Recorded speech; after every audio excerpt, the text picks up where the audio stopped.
about 10 hours later, this is what you have to work with. It's all pulls apart like that. Just pulls apart like butter.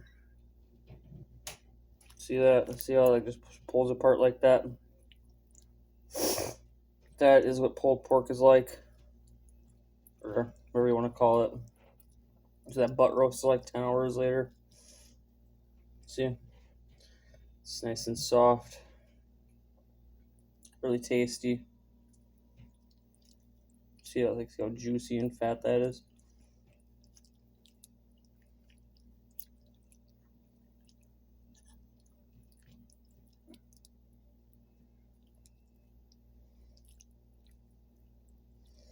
Anyways, thanks for watching. Like, rate, comment, and subscribe. And thanks for watching.